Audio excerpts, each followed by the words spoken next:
Hey guys, tonight we will step into the hidden world of the Byzantine palace, where power and desire intertwine from the resounding war drums of the hippodrome to secret corridors and the infinite purple chamber, where Empress Theodora used her body as a weapon to seize intelligence and instigate the massacre of 30,000 people. We will uncover the mysteries of the clandestine feasts, the hidden passages leading to the throne room, and the seven-chambered pool that hosted deadly audiences. So, before you get comfortable, take a moment to like the video and subscribe, but only if you genuinely enjoy what I do here. Where are you watching from? And what time is it there? Leave a comment below so we can connect. Now, dim the lights, maybe turn on a fan for that soft background hum, and let's ease into tonight's journey together. Year 548 of the Common Era, behind the gilded doors of the imperial palace in Constantinople, Empress Theodora lay upon a bed swathed in imperial purple silk, the hue reserved solely for those who wore the diadem of the Caesars.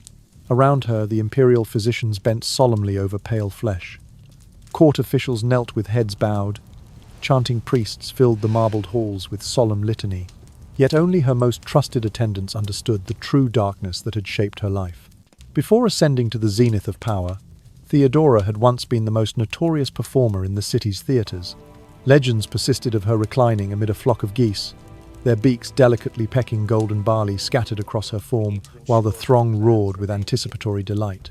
That scandalous spectacle was merely the opening act for a woman who would go on to wield her own body like a finely honed instrument of persuasion. As she opened her eyes one final time, Emperor Justinian, her husband and the most powerful man on earth, slumped by her side in unrestrained grief. His tears fell like molten jewels upon her silken sheets. The court roused itself into the choreography of mourning. Officials exchanged curt nods. Sacral rites commenced with measured solemnity, while behind the heavy tapestries the palace servants exchanged furtive glances. They carried in their hushed whispers the very secrets that, if laid bare, could shatter an empire. To the public, Theodora was the paragon of piety, builder of churches, protector of women, a saint in the making. To the court, she was the consummate stateswoman, commanding legions of bureaucrats, issuing edicts with her own seal, ordering the massacre of thousands of enemies without a flicker of hesitation. Yet to her confidants, the spies, the covert visitors who slipped through hidden passages under cover of night, she was the daughter of a bear-keeper who had trafficked her own flesh to plot her rise. She had rewritten imperial law to sanction her union with the emperor himself, overturning statutes that forbade senators from marrying former actresses. She had cultivated a clandestine network of lovers within the palace walls, each liaison a thread in her web of influence. And when her final breath eluded her waning strength, she died canonized by the Orthodox Church, her life's dramas eclipsing even the most lurid scandals of modern memory.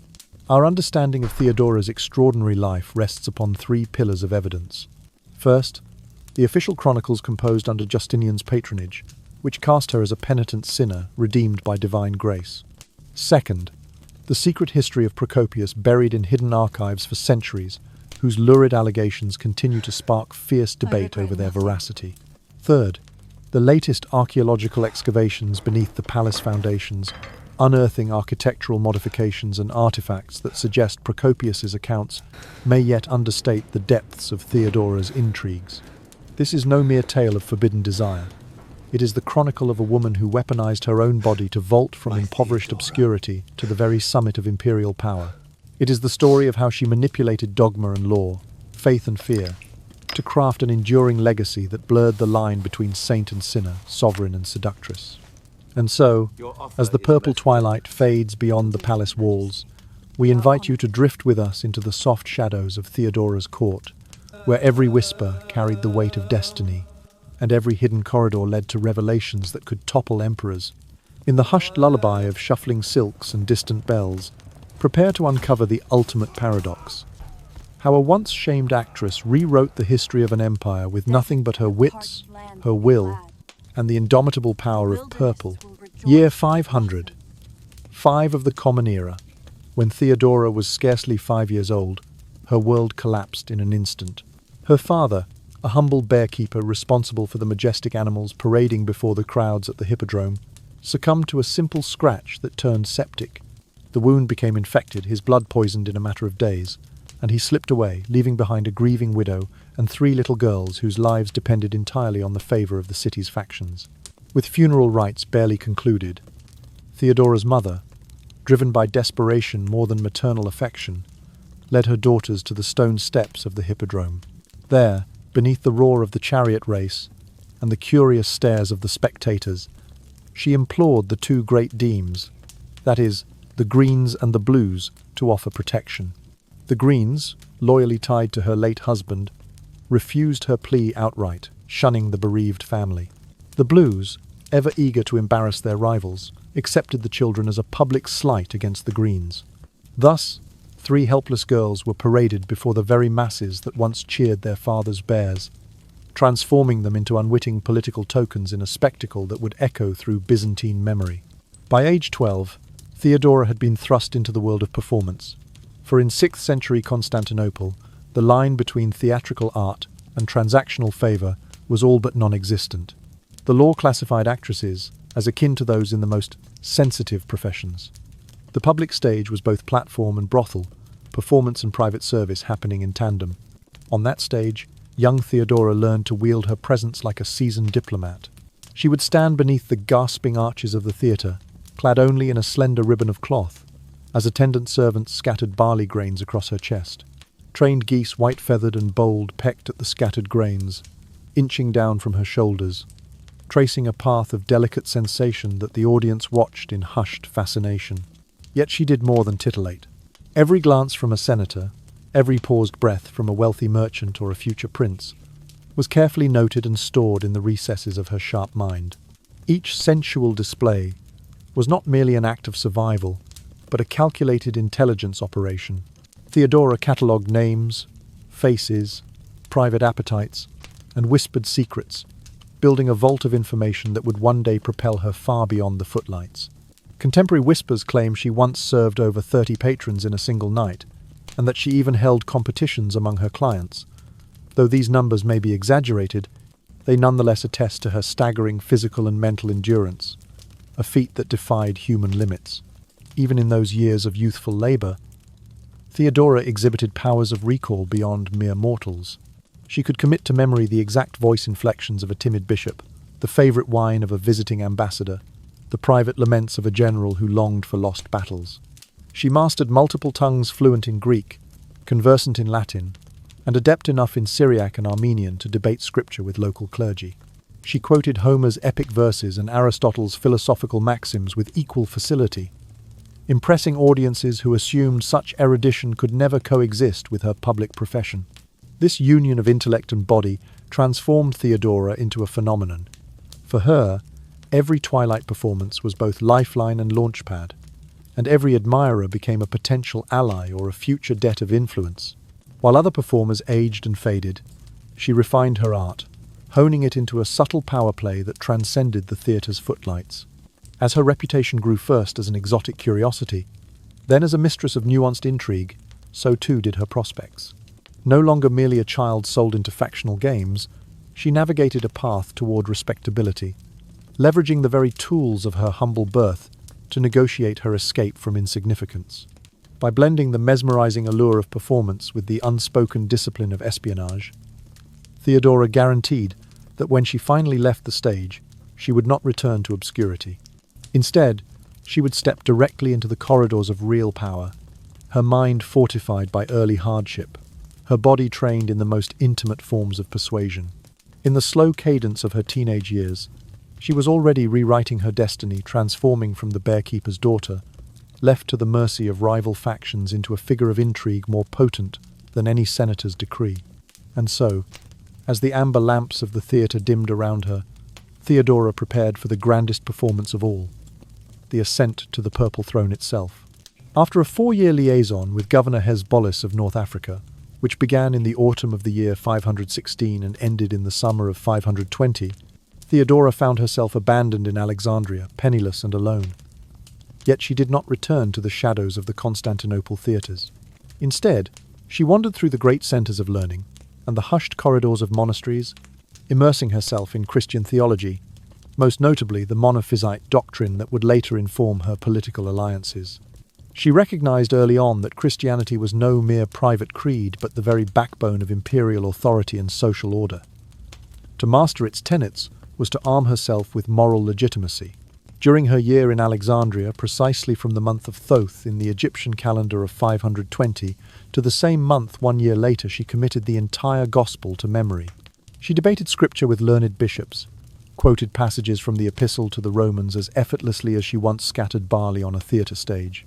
By publicly presenting herself as a penitent sinner seeking redemption, she carefully obscured the scandalous chapters of her past. Her pilgrimage home led her through Antioch, where some accounts suggest she first encountered Justinian, the adopted nephew of Emperor Justin. Though details diverge, the consensus places her arrival back in Constantinople in the spring of the year 522. She re-emerged, not as the famed actress of decades past, but as the spinner of wool, a modest trade that masked her intricate intelligence network. In 6th century Constantinople, wool spinning was viewed as a humble artisan's craft, even a respectable livelihood for women, yet it offered a perfectly unassuming front for someone whose real occupation was gathering intimate knowledge of the city's elite. Clad in simple garments and seated at her spinning wheel, Theodora blended seamlessly into the throng of marketumen. Senators and merchants passed by without suspicion, unaware that each whispered confidence, each furtive question about fine cloth or dye, was being filed away in her brilliant mind. She learned of bribes exchanged in private alcoves, of secret alliances forged beneath candlelit vaults, of vulnerabilities that threatened to topple established families. All the while she maintained the aura of a quiet widow supporting herself by honest labor. It was during these months of careful preparation that she conceived the most audacious plan of her life, to meet Justinian face to face under circumstances of her own design. She sent discreet gifts through intermediaries, spun wool dyed in imperial purple, perhaps, or fine silk embroidered with humble geometric patterns, each token a silent reminder of shared debt. Her network of former theatre patrons, now indebted to her past favours, arranged a private audience at a secluded gathering held by a minor court official. This meeting took place on the 15th day of the month of May, in the year 523, in a private chamber just behind the Hagia Sophia, its vaulted ceiling still bearing the unfinished mosaics of mosaicists imported from Antioch. She studied Justinian's routines with surgical precision. His late-night vigils over legal codices, inherited from his uncle, his preference for secluded theological debates at dawn, his unbroken celibacy and reputed devotion to monastic ideals. She knew he kept no known mistress, had never fathered an heir, and was rumoured to regard marriage as an unnecessary distraction. In turn, she fashioned herself not only as a convert worthy of his respect, but as the complement to his intellectual pursuits, a partner in law and in faith, and perhaps, though he did not yet know it, the only woman capable of guiding him through the labyrinth of court intrigue.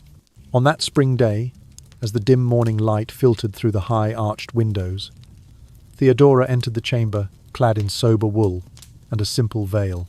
She greeted him in flawless Koine Greek, then recited a passage from Isaiah that spoke of a ruler who would bring justice to the poor and peace to the oppressed. For the first time, Justinian's famed composure faltered. He was struck by her erudition, her conviction, and the unexpected warmth in her dark eyes. According to some chroniclers, he rose from his seat, too captivated to remain seated, while others claim he refused to drink water until she had finished her scriptural exegesis. Whatever the precise details, the outcome was irrevocable. Justinian requested further audiences within hours, and by the end of the week he was speaking openly of marriage. This audacious union defied every law of the land, every prejudice of the court, and every expectation of the populace. It set into motion a chain of events that would rewrite imperial statutes, and in doing so, reshape the course of Western civilization. Thus did a former performer turned spinner of wool engineer, the encounter that would propel her from humble artisan to the imperial throne.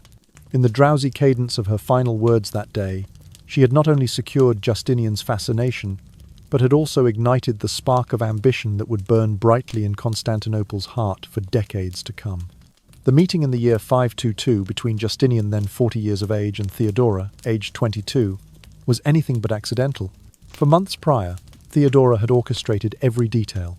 selecting a discreet venue in the shadow of the Hagia Sophia's unfinished dome, rehearsing conversational gambits, and arranging subtle touches of ambiance candlelight flickering against polished marble, soft strains of lute echoing in the background. According to the official court histories, Justinian was instantly captivated upon seeing her. Procopius, in his secret history, hints that she may have employed techniques honed in the brothel's pharmacia. He called it to heighten desire, yet all accounts agree on one point. Her keen intellect, artful humility, and striking beauty left him utterly enthralled. The ensuing courtship swiftly evolved into a full-blown crisis. Roman law of that era categorically forbade high-ranking officials from marrying actresses, no exception for former performers. Empress Euphemia, Justinian's adoptive mother and the reigning Augusta, erupted in indignation at the mere suggestion of such a union. She asserted that the taint of stagecraft was indelible, insisting that Theodora remain forever outside the sanctified circle of the Senate's wives. The imperial court trembled. To wed Theodora was to defile the imperial lineage, to imperil the honor of the very dynasty that had ruled since the days of Constantine. Under this pressure, Theodora adopted a masterful posture of victim of prejudice. She made no public demands, but let her predicament speak to the public conscience. She cultivated alliances with noble women of equally checkered pasts, aligning herself with charitable causes and visibly donating to the construction of churches and orphanages. She appeared frequently in public worship, her head bowed in pious devotion, all documented by scribes commissioned by sympathetic clerics. Fate intervened in the year 524, when Empress Euphemia passed away of natural causes at the age of 68.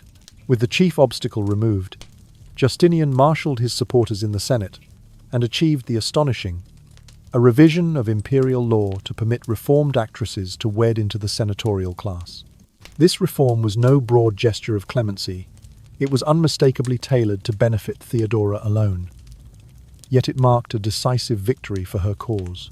In the year 525, the wedding of Justinian and Theodora became the event of the century. On the morning of the 15th day of September, Theodora entered the nave of the Hagia Sophia, wearing a robe of purple silk valued in excess of the annual tax revenue of a mid-sized province. She processed down the aisle as a symbol of rebirth, no longer the scandal-haunted actress, but the future Empress of Rome. Dignitaries from across the known world bore witness. Armenian princes, Gothic ambassadors, Egyptian officials all crowded the marble steps to honor the union. When Emperor Justinian's uncle and predecessor, died in the spring of the year 527, Justinian ascended the throne with Theodora by his side, not merely as consort but as co-ruler in all but name. She received the title of Augusta in her own right, maintained an independent seal, and presided over her own court with a dedicated treasury. Foreign emissaries presented gifts to her directly. Her edicts bore equal weight to those of the emperor. Thus did Theodora transform from performer to partner of the most powerful sovereign on earth. Between the ages of 22 and 24, she navigated a maze of prejudice, legal barriers, and courtly intrigue. By cultivating a carefully engineered public image of contrition, she secured the legislative change necessary for her marriage. In so doing, she shattered centuries of precedent and redefined the role of women in imperial governance. Yet her influence was not confined to ceremonial office. As co-regent, she issued laws protecting women from exploitation, championed the Monophysite clergy, and supervised the construction of hospitals and convents. When Justinian was occupied with military campaigns or drafting the legal codex that would bear his name, Theodora governed in his stead, receiving petitions, hearing appeals, and directing the administrative machinery of the empire. By the close of the year 527, the empire had acknowledged Theodora's unparalleled position. Once a marginalized actress, she was now the most formidable woman in the Christian world. In her wake, she left a transformed court, one where a woman's past no longer dictated her destiny if she possessed the cunning, the patience, and the will to reshape the laws themselves. And so, as summer winds shifted the sands across North Africa and the candles in Constantinople guttered in the twilight, Empress Theodora's ascent stood as testament to a singular truth. In a realm built on tradition and hierarchy, a determined individual could rewrite the rules, one law at a time, until even the darkest scandals became stepping stones to the throne. When Theodora stood beside Justinian, she was far more than a mere consort. In the year 527 of the Common Era, shortly after Justinian's accession, she was elevated to the rank of Augusta, a title that conferred imperial dignity in her own right. As Augusta, she presided over audiences with foreign ambassadors on scheduled days of the month, receiving emissaries from Persia, Vandal North Africa, and the Frankish kingdoms. She issued her own edicts bearing an independent seal of purple wax, distinct from Justinian's ivory emblem, and she maintained a separate court household with its own chancellery, treasury allocations, and cadre of officials. This level of official authority was unprecedented in Roman history. Never before had an empress wielded such direct control over budgets, provincial appointments, and the flow of diplomatic gifts. Yet, alongside her public prerogatives, Theodora indulged in what Procopius later termed her peculiar pleasures. The palace wing allocated to her, the southeastern quadrant of the great palace complex, was extensively remodeled under her direction. Hidden corridors, some as long as 40 feet, now connected the imperial baths directly to her private apartments. Beneath the marble floors, an underground bathing complex featured 7 interlinked pools, each maintained at precise temperatures by hydraulic pipes imported from India. Above them, mirrored panels tilted at calculated angles multiplied a single figure into an infinite procession of reflections. Exotic mechanical contrivances likely brought from the same eastern trade routes that supplied Justinian's silk-permitted secretive entrances and exits for her gatherings. The list of Theodora's intimates read like a who's who of the Byzantine elite. Generals who received unexpected promotions after private audiences, bishops translated to wealthy urban sees following discreet encounters, and foreign envoys who secured trade accords only after clandestine visits to her chambers. Every individual who passed through those concealed doors emerged with a silent, binding debt, an unspoken ledger of favours owed to the empress. Meanwhile, Theodora carefully cultivated a public persona of devout piety. Each morning, she was among the first to enter the nave of Hagia Sophia, bowing before the altar with measured reverence. She financed the construction of at least 3 monasteries, one in Syria, one in Cappadocia, and one in Egypt, entrusting their administration to Monophysite communities that owed her personal loyalty. She commissioned religious mosaics depicting scenes from the Gospel, inscribing donor cartouches that bore her name alongside sacred images. In the law courts, she championed provisions strengthening protections for women against forced prostitution and trafficking, and she raised the penalties for procurers from a fine of 50 gold solidi to 100 solidi, doubling the punitive cost for those who exploited vulnerable citizens. Observers of the court were quick to note the stark discrepancy between her virtuous public deeds and her private entertainments. Chroniclers whispered of the architecture of hypocrisy, marveling that the same woman who ordered the construction of churches by day could host unrecorded revelries by night. This duality earned her the reputation of the living paradox in annals both official and clandestine.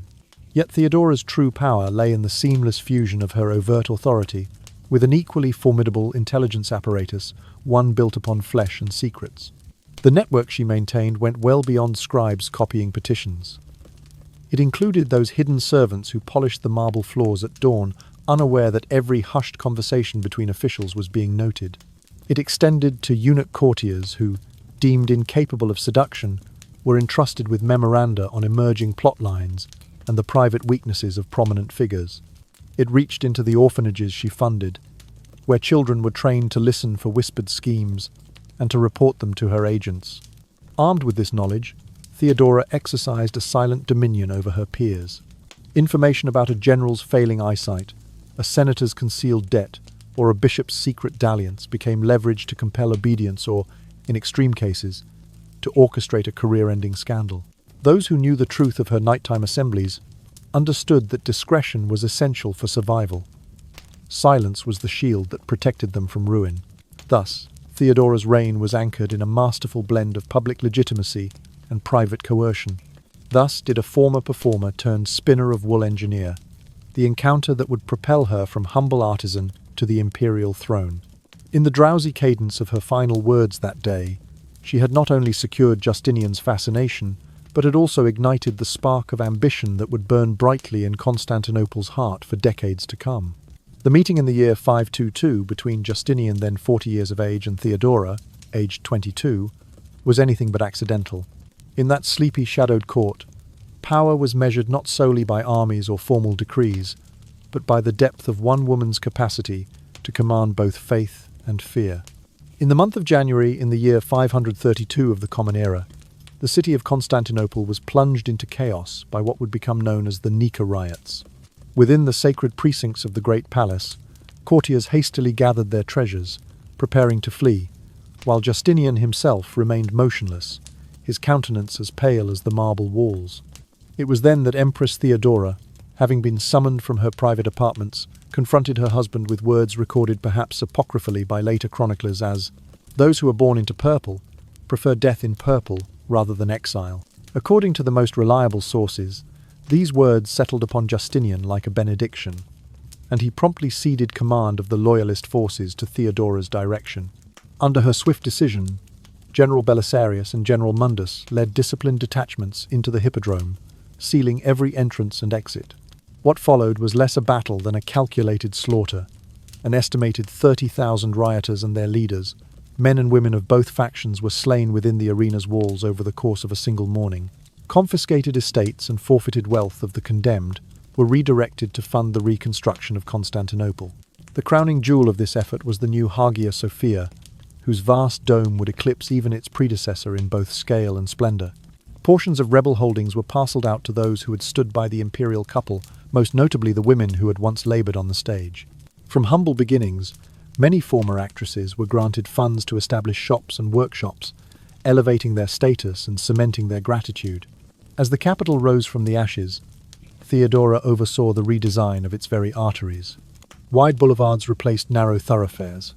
Public parks were laid out with multiple gateways, and reservoirs were expanded to supply the growing populace. These civic improvements served not only practical ends, but also strategic ones, dispersing crowds and preventing the kind of mass gatherings that might spark further unrest. Back within the palace, Theodora presided over secret architectural projects, unrivaled in ambition. Hidden corridors snaked through the walls, allowing clandestine movement between wings. Soundproof chambers lined with special plaster and thick hangings shielded sensitive conversations from eavesdroppers.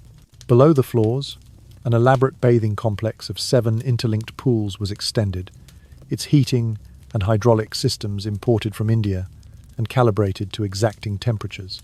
These designs protected her personal retreats and maintained the privacy of the gatherings that continued unabated. Alongside her urban and architectural initiatives, Theodora advanced a suite of legal reforms framed as humanitarian. She enacted statutes strengthening protections for women against forced prostitution and trafficking, raising the penalty for procurers from 50 gold solidi to 100 solidi. She established official houses of refuge for repentant women, funded by the very wealth seized from the insurgents. These measures, publicly lauded as compassionate and progressive, simultaneously centralized oversight of a trade that had once been used against her. Thus, the Nika riots became the fulcrum upon which Theodora leveraged absolute control. She had extinguished the rebellion, redistributed its spoils to create loyalist constituencies, and restructured the city to forestall future insurrections. The dual machinery of state and shadow was now fully under her command, from the veteran legions who had carried out her orders to the network of informants who tracked dissent in the darkest corners of the capital. What had begun as civic crisis was transformed into an enduring instrument of power, and in the lull of rebuilding, Theodora's influence reached its greatest height. After consolidating her authority in the aftermath of the Nika uprising, Theodora set about weaving a surveillance network so comprehensive that it reached into every corner of the palace and beyond. Her first recruits were the chambermaids who cleaned the private apartments of high-ranking officials. These women, once anonymous servants, became her eyes and ears. They overheard private conversations as they tidied wash basins and folded fine silken robes, then whispered every fragment of gossip into the ears of Theodora's trusted eunuchs. Next, she formalized the service of the imperial eunuchs, known as the Eunici. These men, castrated in boyhood, were considered incapable of seduction and thus deemed trustworthy witnesses to the daily movements within the great palace. Each eunuch received a formal commission, complete with rank insignia and an annual stipend drawn directly from Theodora's personal treasury. Their duties went far beyond guarding the private corridors. They were trained to observe, to memorize details, and to report any hint of disloyalty among the courtiers. Under Theodora's watchful eye, the Unici became a loyal cadre, answering only to her and operating outside the regular chain of command. Yet her network extended even further. Theodora financed orphanages in the heart of Constantinople, one in the ex-Bykon district, another on the slopes of the Marmara, and turned them into breeding grounds for what she termed her intelligence orphans. Boys were taught reading, writing, and the arts of record-keeping. Girls learned the subtleties of household management. When they came of age, these youths entered service as secret scribes and personal attendants in noble households. No duel of masked intrigue could escape their attention. They chronicled whispered plans in drawing rooms, noted the gestures of powerful generals, and mapped the clandestine meetings of high-born ladies. Year by year, these former orphans formed an invisible web, transmitting the minutiae of court life back to Theodora's office. In tandem with her human network, Theodora reimagined the very architecture of the palace as a system of acoustic and visual surveillance. Hollow pillars, each as tall as a man, and twice as wide channeled sound from one chamber to another, so that conversations held in the late hours could drift through labyrinthine ducts to a central listening room. Ornate windows, carved in geometric patterns, concealed peepholes through which discreet observers could watch entrances and exits. Underfoot, marble floors were laid with slender slits that captured the rhythm of hesitant footsteps, broadcasting them to hidden eavesdropping posts. After the fires of the Nika revolt, she commissioned the construction of the Infinite Reflection Chamber, measuring nearly 120 feet in length. Mirrors angled along its walls multiplied a single figure into an endless procession. Adjacent stood the subterranean bathing complex, with its 7 interlinked pools, maintained at precisely measured temperatures by Eastern hydraulics. And beyond all these lay the so-called Purple Corridor, a secret passage some 60 feet long, permitting unobserved travel between her private apartments and the southwestern gardens. These architectural marvels served a dual purpose. They nurtured Theodora's clandestine gatherings, and they created formidable barriers against any outsider's attempt to slip into her sanctum. Moreover, Theodora maintained a vast epistolary network that spanned continents. She corresponded in cipher with queens of the Vandals in North Africa, with monks in distant monasteries of Syria, and with Gothic princes in Italy. Each letter contained hidden codes, names that signified troop movements, phrases that indicated shifts in church politics, numbers that corresponded to secret tracts buried beneath city walls. Through these missives, she gauged the loyalties of foreign courts, preempted diplomatic challenges, and even provided justification for military expeditions when imperial interests were threatened. This web of informants, chambermaids, eunuchs, orphan-turned-scribes, architects, and foreign correspondents allowed Theodora to exert a level of control unmatched by any preceding Roman empress. Intelligence gleaned from the most mundane sources became the foundation for statecraft. When a bishop's letter mentioned discontent in a remote province, she dispatched envoys to quell rebellion before it took flame.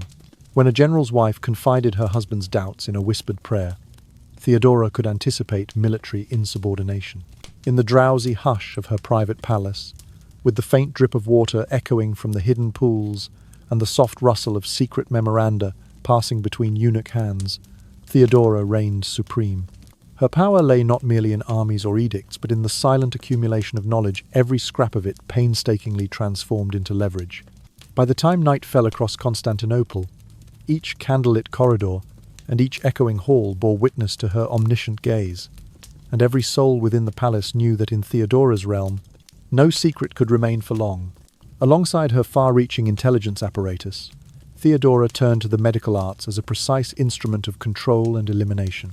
Beginning in the autumn of the year 532, she instructed the imperial physicians, numbering precisely 16 in the Great Palace, to compile detailed health reports on every senior official. Each dossier recorded chronic illnesses, deteriorating vision, signs of neurological decline, and other maladies. These records, maintained in the so-called Book of Shadows, became predictive tools of statecraft. Any high-ranking individual whose health declined precipitously was flagged as a candidate for displacement, a vacancy in need of filling by one of Theodora's loyalists. Most insidious among her methods was the administration of a slow-acting toxin imported from the kingdoms of India.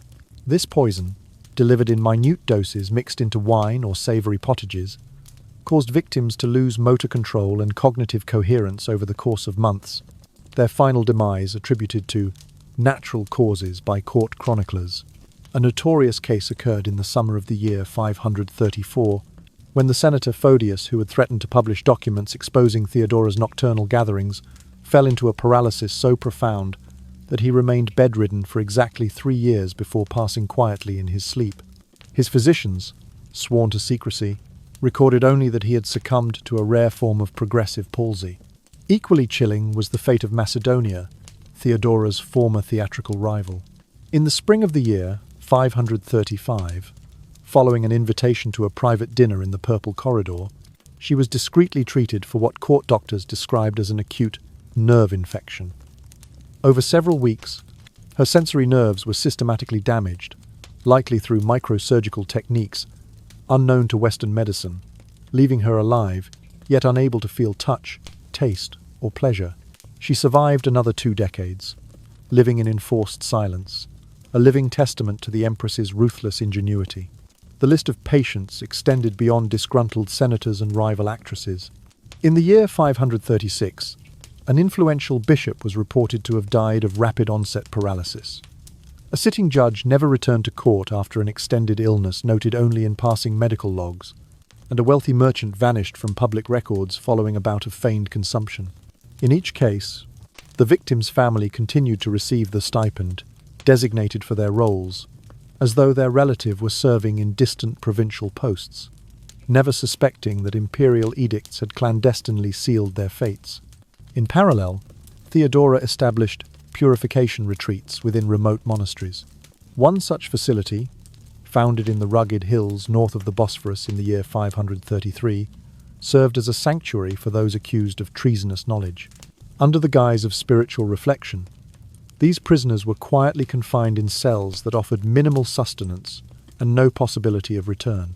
The monks assigned to these monasteries, grateful for imperial patronage, served as both jailers and confessors, extracting the last admissions of guilt from those who would never again see the sunlit courtyards of Constantinople. By intertwining medical subterfuge, lethal pharmacology, clandestine architecture, and monastic obscurity, Theodora perfected a system of cleansing that left no visible scar. There were no public executions, no bloody uprisings stifled by marching legions, only the gradual fading of political opponents into natural infirmity or indefinite spiritual retreat. This method of removal was so discreet that contemporaries spoke only in vague rumours. A shadow illness here, a missing nobleman there, a hermit monk's whispered tale of a foreigner who entered seeking penance and never emerged. In the hushed stillness of the imperial baths, where the gentle hiss of heated water mingled with the faint rustle of embroidered textiles, Theodora reigned supreme. Her adversaries were undone not by swords, but by the slow dusk of failing bodies and the enforced solitude of remote cells. Each unrecorded death or disappearance added to her aura of invincibility, reinforcing the unspoken understanding that resistance was folly. For in Theodora's court, the truest power lay in the quiet art of erasure, an art that ensured her rule remained unchallenged, her secrets hidden, and her empire intact, even as her enemies slipped away into the eternal night. Throughout her reign, Theodora maintained a facade of devout piety that concealed her more clandestine operations. Each morning, precisely at the first toll of Hagia Sophia's bells, she would slip into the nave for the daily liturgy, kneeling before the altar in humble prayer. She financed the construction of no fewer than 3 monasteries, one in Antioch, consecrated on the 19th day of April in the year 533, another in Alexandria, completed on the 2nd day of December 534, and a third in Cappadocia, dedicated on the 25th day of March 535. In each foundation charter, she stipulated endowments sufficient to support at least 17 monks or nuns, as well as the maintenance of an attached infirmary. Beyond brick and mortar, Theodora engaged directly in theological discourse. She regularly summoned senior clergy for debate on points of Christology, often siding with the monophysite position that Christ possessed a single, unified nature. These assemblies frequently took place in the imperial study, a vaulted chamber whose lectern bore her personal seal of office. Bishops who accepted her hospitality, and listened to her arguments, were rewarded with lucrative translations to wealthy sees. In the year 536, Bishop Size of Cyrrhus received support to rebuild his cathedral after an earthquake, a grant personally authorized by Theodora on the 5th of June. In exchange, he and his fellow prelates pronounced her marriage to Justinian sacrosanct, forbade any sermon critical of the empress, and declared that defamation against her person constituted mortal sin under ecclesiastical law. Thus did the patriarchal courts of the Church unwittingly become an arm of imperial public relations. Skillfully, Theodora interwove her religious patronage with a network of spiritual intelligence agents. She endowed Monophysite communities in Syria, affiliate houses in Edessa and Apamea, and in Egypt, at the monastery of Street Pachomius near Thebes.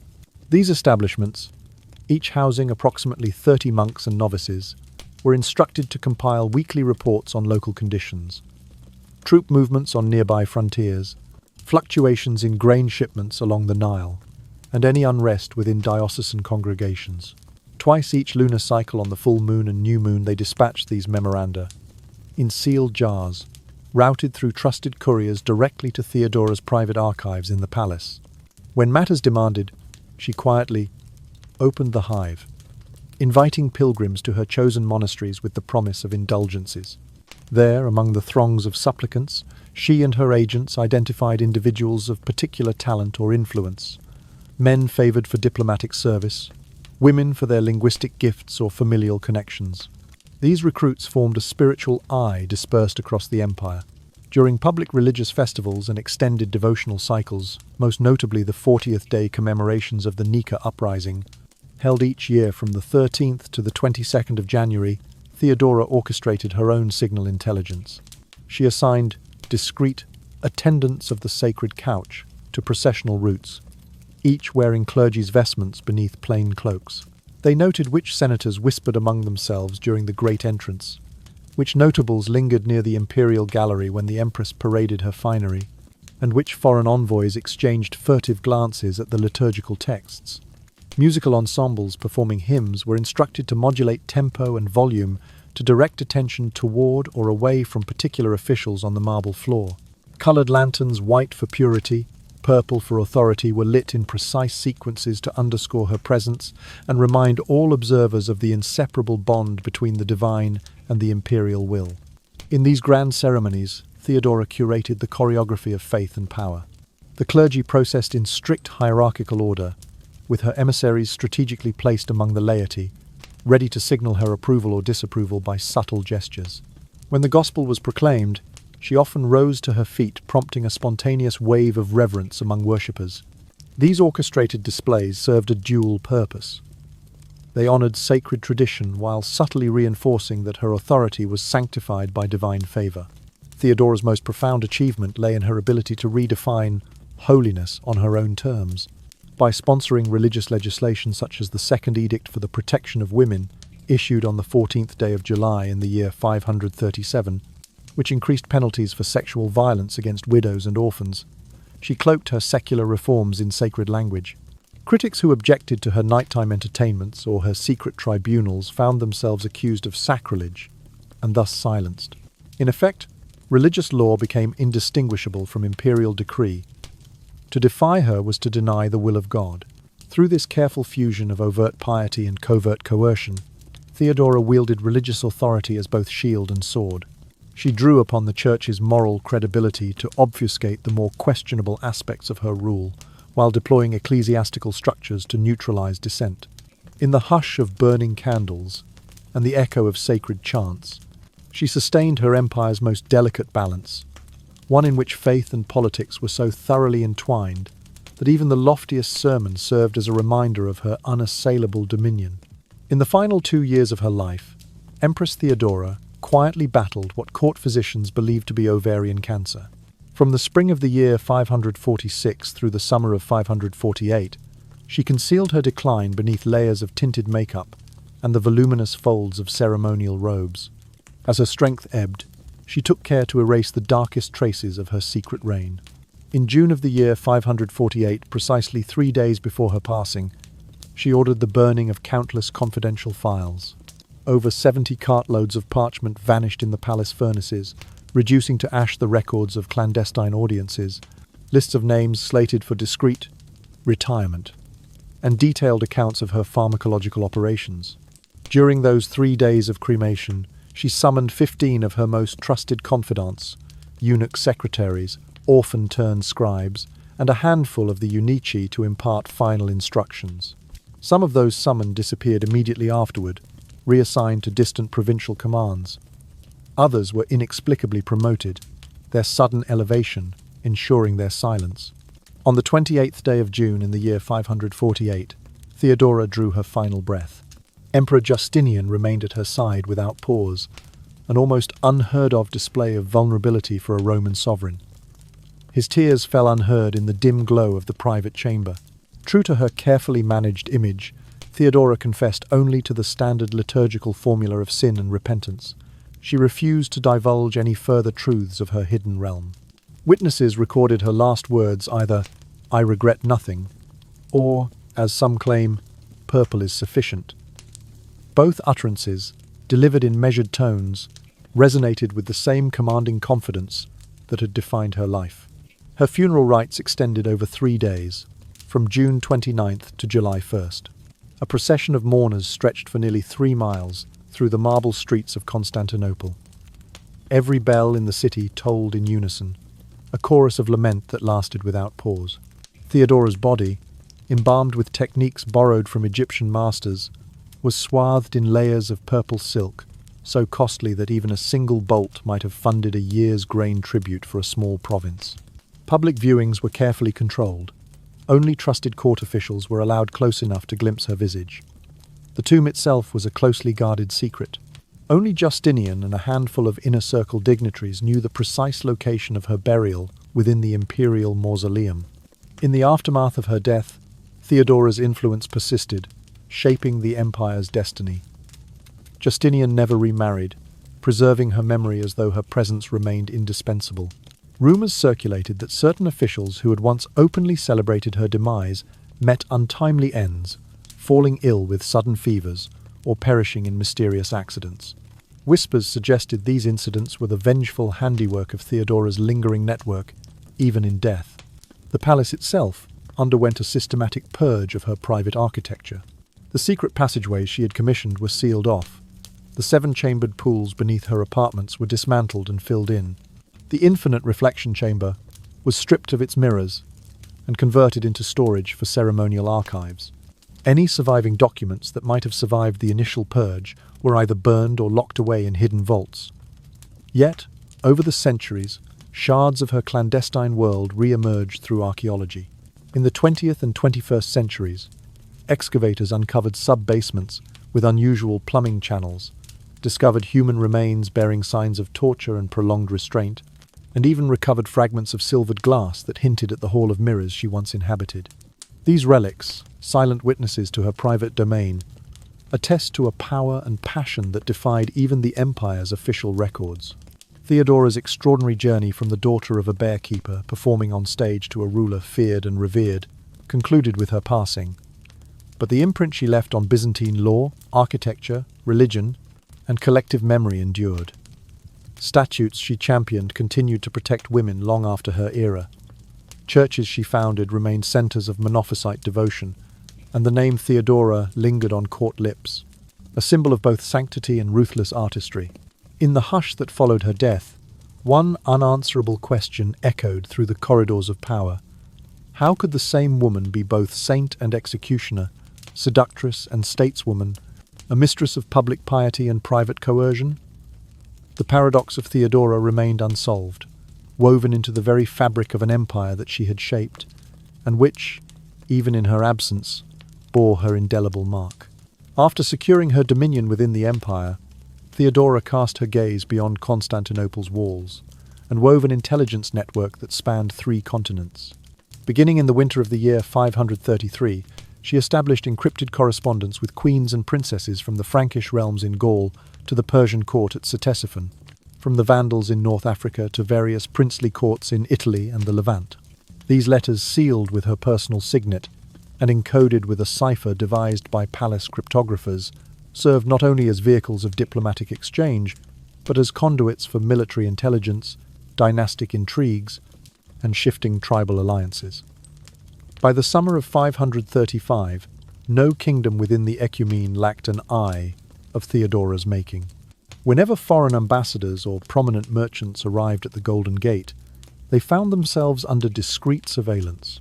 Their banquets were attended by palace attendants subtly planted among the waitstaff.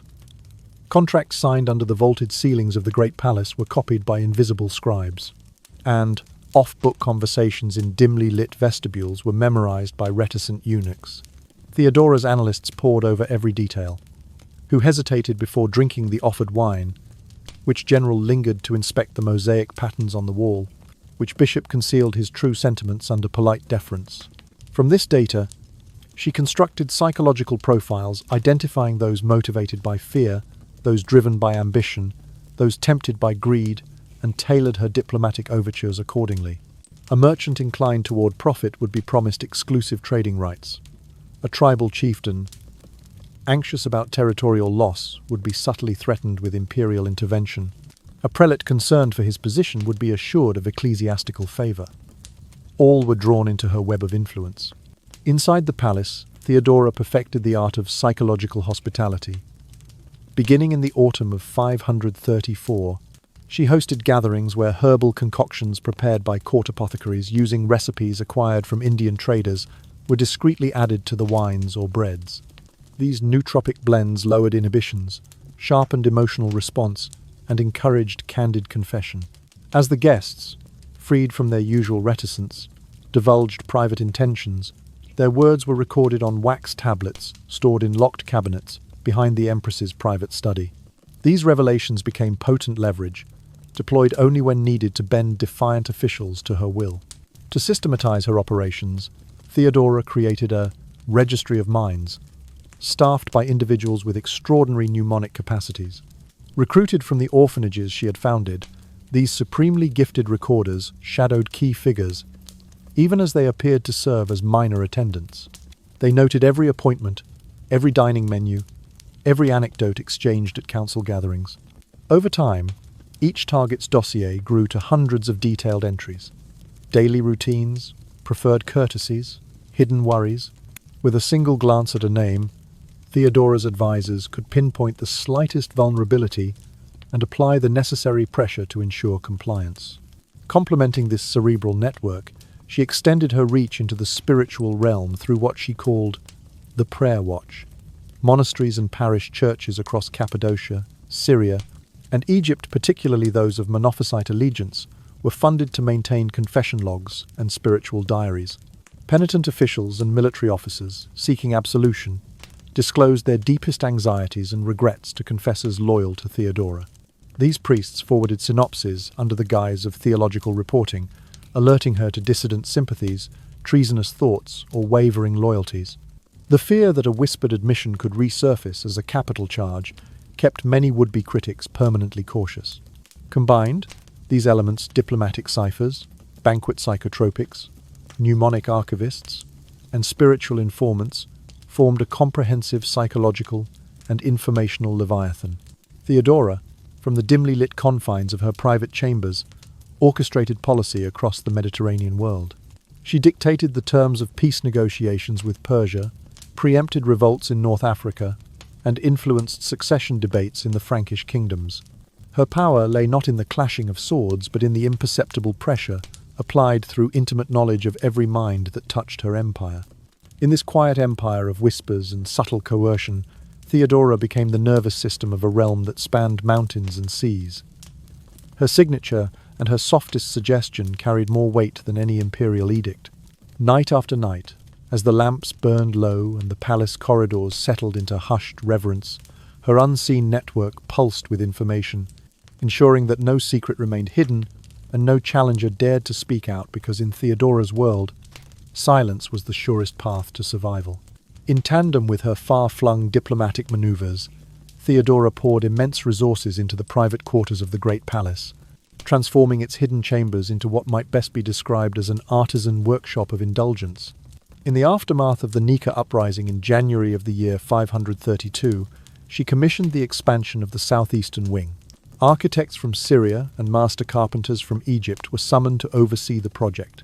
Once their work was complete precisely on the 7th day of December, in the year 533, each specialist was discreetly dispatched to frontier garrisons, ensuring that no blueprint or technical secret might leak beyond the palace walls. At the heart of this renovation lay the Purple Chamber, a 60-foot-long hall whose marble floor concealed an intricate underfloor heating system. Laid with interlocking mosaic tiles imported from Antioch, the heated slabs maintained a constant temperature, neither too warm nor too cool, regulated by valves patent-marked by Syrian engineers. The chamber's 4 walls were inlaid with polished onyx mirrors, angled to create an infinite corridor of reflections. Beneath the center of the floor, a concealed hydraulic mechanism could raise or tilt a central bed by as much as 30 degrees, facilitating discreet entries and exits during private audiences. Overhead, oil lamps suspended on wrought iron mounts glowed with adjustable intensity. A gentle amber for quiet conversation, a richer violet-tinged flame for more evocative gatherings. Beneath the floorboards, hidden in a vaulted basement, a small orchestra, violin, lute and sistrum played from behind a sound-dampening screen, their melodies transmitted through acoustic tubes to perfect the mood. Adjacent to the Purple Chamber, Theodora erected a private theatre designed for closed performances. The stage, spanning 20 feet in diameter, was framed by velvet-draped arches and equipped with concealed trapdoors. Numerous provisions in the code reflect Theodora's strategic interests. Family law articles were revised to allow the redistribution of property to those loyal to the throne. Inheritance rules were rewritten so that assets of those condemned in the Nika revolt passed automatically to imperial favorites, and marital regulations were tightened to prevent annulments without explicit imperial consent. Their repertoire ranged from traditional tragedies to elaborate tableaux vivants, each scene scripted to flatter the Empress or to coax confidences from her illustrious guests. These gatherings were never mere entertainments. They served as arenas for political negotiation under the cloak of intimacy. Merchants seeking exclusive grain contracts, foreign envoys negotiating truce terms, and generals proposing troop deployments were all invited to partake in the chamber's offerings. As flower-scented incense curled through the heated air, subtle agreements were struck. Loans secured by promises of future favors, military support exchanged for trading concessions, land rights formalized in whispered oaths. Though no parchment bore these unofficial accords, the participants understood their binding nature, what Procopius later termed the unwritten Treaty of Purple. Loyalty was tested in this space as deftly as any sword. Those deemed unsuitable, too outspoken, too wary of the Empress, or insufficiently compliant, found themselves quietly sidelined. Invitations ceased, their tables went unprepared, and they were gradually excluded from the inner circle. Even long-time admirers, who had once extolled her virtues in public forums, could awaken to discover that they were no longer welcome in the purple glow. As the cold corridors fell silent behind them, many realized too late that invisibility in the Purple Chamber meant the end of influence, wealth, and status. In essence, the private wing of the palace was an integrated system of advanced architecture, mechanical engineering, pharmacology, and elite personnel. It functioned as a covert command center where Theodora could indulge her personal pleasures, exercise unchallenged authority, and broker the hidden transactions that shaped the empire's future. Month after month, year after year, she presided over these velvet-lined chambers, gathering whispers and planting suggestions, secure in the knowledge that behind the facade of sumptuous ease lay the true engine of her power. In the hushed luxury of the Purple Chamber, Empress and Empire alike were forged in the delicate alchemy of desire, secrecy, and the unspoken demands of survival. Aware of the lethal power of secrets, Empress Theodora took meticulous steps to ensure that her hidden empire would die with her. In the final days of June in the year 548, she ordered the palace crematorium to burn her most sensitive archives without pause. From the 25th to the 27th day of June, the furnace roared continuously, consuming 72 wagon loads of parchment secret dossiers, ledgers of blackmail, and lists of those marked for retirement. As smoke curled through the chimneys, 15 of her closest retainers were summoned to witness the purges. Some palace eunuchs and senior scribes were quietly reassigned to distant provincial commands, their silence bought by the promise of rank. Others were promoted into positions of honor, ensuring their loyalty until their last breath. Simultaneously, the palace's clandestine architecture was methodically dismantled. Hidden chambers and underground tunnels, those that bore the hum of heated water and the echo of secretive footsteps, were filled with concrete and overlaid with new vaulted ceilings. The infinite reflection chamber, once lined with polished onyx mirrors, was walled off behind a masonry facade. Hydraulic valves beneath the purple corridor were capped and buried beneath mosaic floors. The Syrian and Egyptian engineers who had brought these marvels to life were each sent to serve on distant frontiers, where survival rates for imperial overseers seldom exceeded 30%. All building plans and mechanical schematics were locked away in a black vault, accessible only to Theodora's closest confidants, few of whom remained. After Theodora's passing, Emperor Justinian preserved the palace as she had left it. He strictly forbade any inquiry into the sealed-off sections, and the secret corridors became legend royal mysteries that no one outside the inner circle dared approach. Yet centuries later, 20th and 21st century archaeologists uncovered sub-basements rooms not on any surviving blueprint, revealing evidence of concealed bathing pools, labyrinthine passages, and anchor points for the mirrors that once created infinite reflections. These discoveries hinted at the deliberate erasure of an architectural wonder, purposefully buried to hide her most private domains. Across the ages, sensitive documents survived only in fragments hidden within monastic libraries. Under orders from later patriarchs, many of these manuscripts were burned, but a few hand-copied scrolls remained, annotated in cryptic symbols. Historians studying these relics believe they form a cipher of sins, a coded record of Theodora's unspoken decrees and secret undertakings, though the true meaning of the symbols remains elusive. In parallel, Theodora's court surgeons established what was known only in hushed tones as the underground hospital. Victims who had been dosed with the slow-acting poisons individuals once held for interrogation were brought to this subterranean infirmary. There, they were given countermeasures to restore health, only to be transferred to secluded locations far from the capital, their disappearance attributed to extended travels. At the same facility, the most dangerous of her opponents were maintained in a vegetative state. Neither fully conscious nor dead, they lingered in hidden cells, forgotten by all but the silent attendants who cared for them. Such measures of cleanse and conceal were so artful that even high-ranking officials could not distinguish between genuine illness and the workings of the Empress's dark protocols. The palace medical logs, written in standard medical Latin, recorded only progressive wasting or acute paralysis, never revealing the subtler truth of poisoning or enforced stasis. Despite this systematic obliteration, traces of Theodora's clandestine world persist.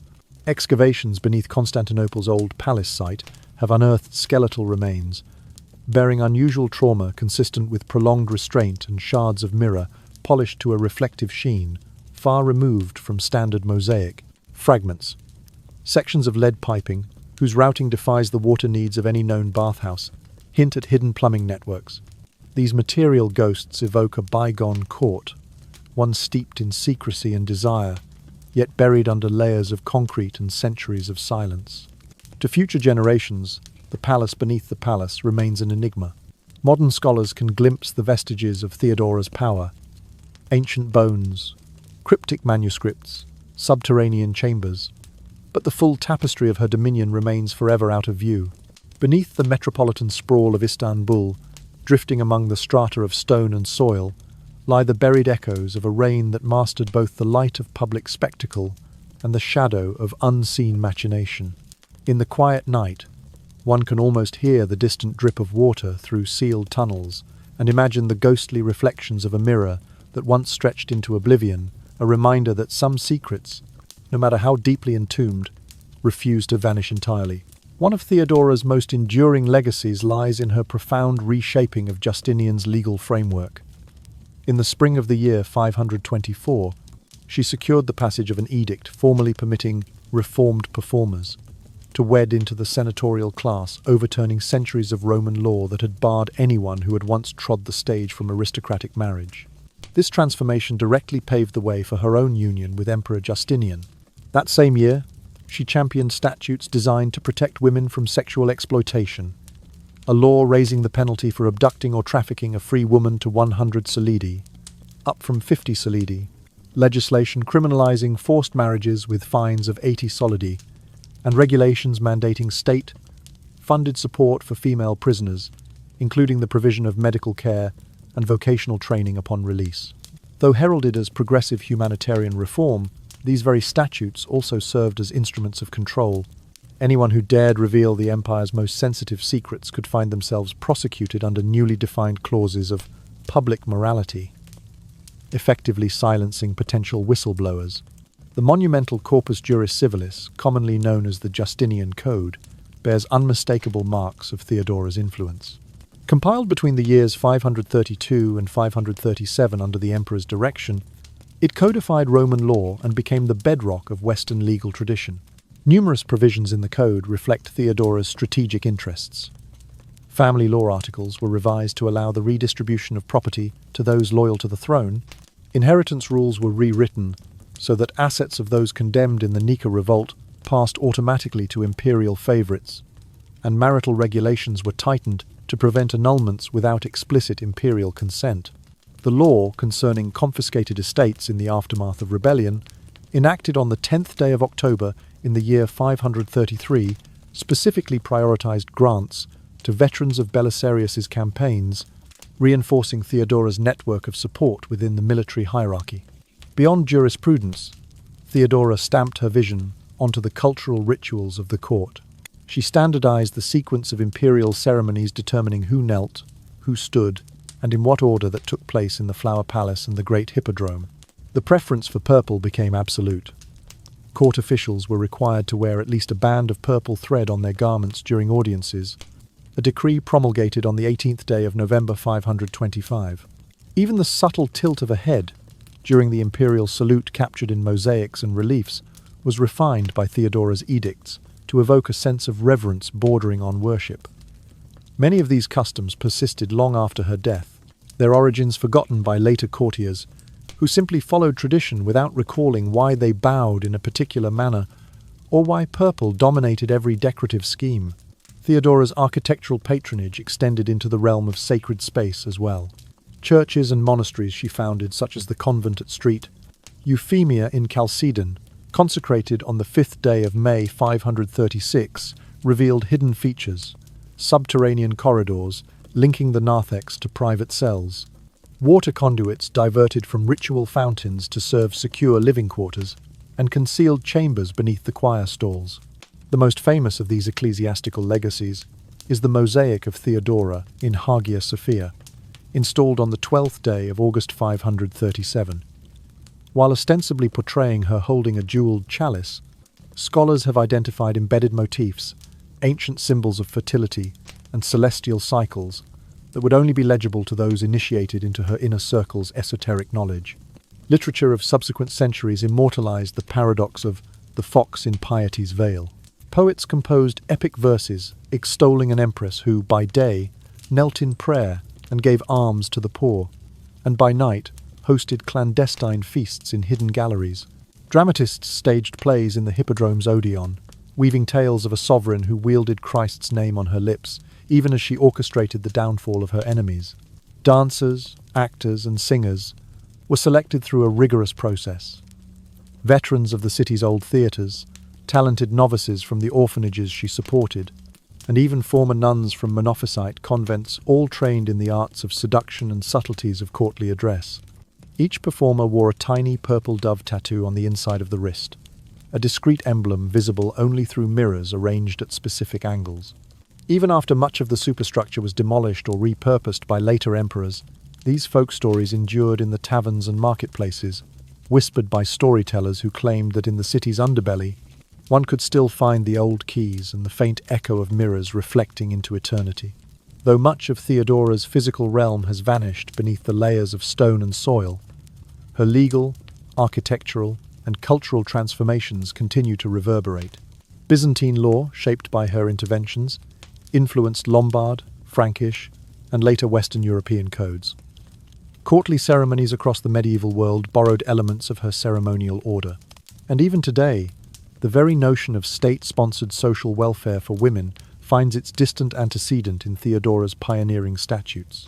In every stitch of purple thread, every written statute, and every whispered legend, the indelible mark of Theodora endures testament to a reign where sanctity and seduction coalesced in the grand tapestry of imperial power.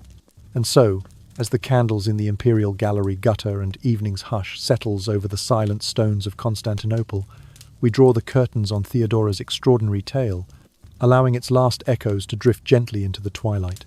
In the soft glow of memory, her life reveals itself not merely as a chronicle of ambition and intrigue, but as a testament to the resilience of the human spirit, the transformative power of knowledge, and the profound complexities that lie within us all. We have walked with her from the humble boards of the theatre to the highest seats of power, witnessed her masterful weaving of law and faith, architecture and espionage, and seen how she harnessed the very tools of the state to remake a world around her vision. Yet beneath the grandeur and the shadows, perhaps the greatest lesson she offers is that every life contains multitudes light and dark, sanctity and sin, vulnerability and indomitable strength. In her story we find a mirror, inviting us to acknowledge our own contradictions, to embrace the parts of ourselves we sometimes hide, and to remember that history is never simple, never wholly one thing or another. As you lie back now, allow these images to blur softly at the edges. The purple chamber's infinite reflections fading into darkness, the secret corridors falling silent, and the gentle lap of heated waters in hidden pools slipping beneath the stones. Let the clamour of courtly whispers quiet into a distant murmur, until only your breath remains, slow and regular, in the still night air. May you carry with you the courage to seek knowledge, the wisdom to wield it gently, and the compassion to temper your own power with humility. Like Theodora's final whispered words, "I regret nothing." May you find peace in the choices you make, and trust in the strength that lies within you. Now, as the last vestiges of candlelight dim into the restful embrace of night, I invite you to drift into your own peaceful reverie. May your dreams be kind, your sleep restorative, and your waking filled with curiosity for the stories yet to come. Good night, dear listener. If you enjoyed this journey through history's hidden corridors, please subscribe to our channel so you never miss the newest tales we uncover and share. Sleep well, and until our next voyage into the past, rest in comfort and wonder. Sweet dreams.